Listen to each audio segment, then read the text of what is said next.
I'm so excited to be talking to you today. How are you?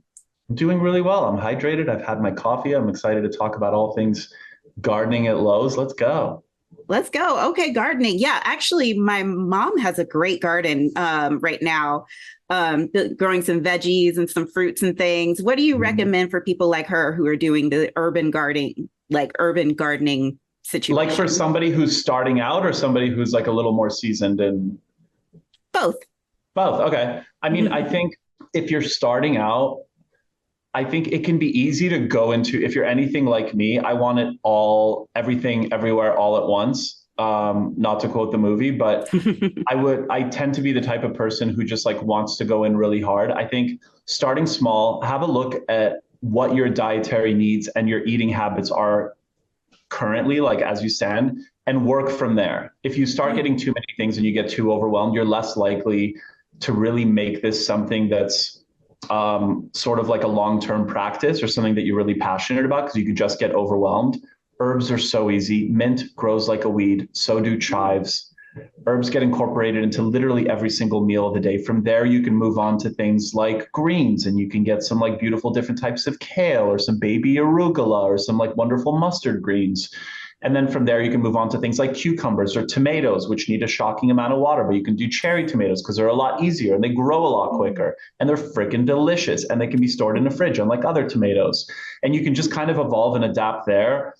It's kind of like even choosing, because I was thinking about this, and it's like when I'm trying to think about what I want to eat, especially seasonally, since it's spring and summer, we have this wonderful abundance, and there's this pattern of all the things that become available at like farmers markets. And I think the same goes for trying to figure out what kind of seeds or plants you want to buy when you're going to Lowe's to kind of like pick all of that up. So it's like asparagus comes on a little earlier in the season, so you can do that. And then you can kind of like pivot to cucumbers and kind of like morph and then end with like arugula, because then arugula with rhubarb, because then when the fall's coming, all I want is like a rhubarb crisp or like a good pickled rhubarb situation that you can store for the winter months, so you can put it onto a salad or even really good over like a roast chicken. So I would say like just look at the life that you have and just look at the things that are already working for you and just kind of like evolve and grow from there, if that makes sense. Perfect. No, that makes absolute sense.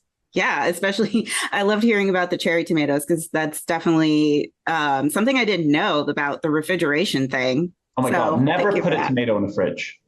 It changes the texture, it gets gritty, it's not great, but cherry tomatoes definitely work. And if you're more of a seasoned gardener, I think expanding into different varieties of things, like different versions of like heirloom tomatoes, or even like with salads, I think we're all used to the same type of stuff that we tend to buy in grocery stores. But when you're empowered to like actually grow your own produce, you can try so many different things and just kind of like expand your palate literally, you know? Mm. I love it. Yeah, because there's definitely so much that people don't really think about that can go in a salad. So I love Totally. that. Absolutely. I would love to switch gears. I know you're in the midst of filming the new season of Queer Eye. How's it going? Yes, ma'am. It's going good. It is very dry. I am using a lot of chapstick. I am hydrated. I'm using my electrolytes. It's a very interesting season. While we have the Vegas Strip, which is just like shiny, bright lights, and we're spending a lot of time there. I think production is doing a really good job showing sort of like the real parts of Vegas. A lot of the Mm. people who work here and where they live and how they live, because there's a whole world outside of the strip. You know what I mean? That's not that far off. And then personally, for me, just to balance things out, I'm a city boy, but I also need nature. And thankfully, like I found some of the most beautiful hikes ever that are like a 15-20 minute drive away, which have made it really nice just to kind of balance things out. Because if I'm in air conditioning too much, I tend to go a little crazy and I just have to be like out there in the world, you know? Hmm. Yeah, that's nice though. It's good to know there's good hiking in Vegas, and I know there's a new cast member. How Mhm. are have the folks that you've been helping and working with? How they've been responding to Jeremiah? Really well. The funny thing is like with as every season kind of continues, because we're on season 9 of the show now, 10 if you count Tokyo. Um, and they keep on, producers and the casting directors keep on trying to find people, and it's harder and harder to do, who have actually never heard of the show.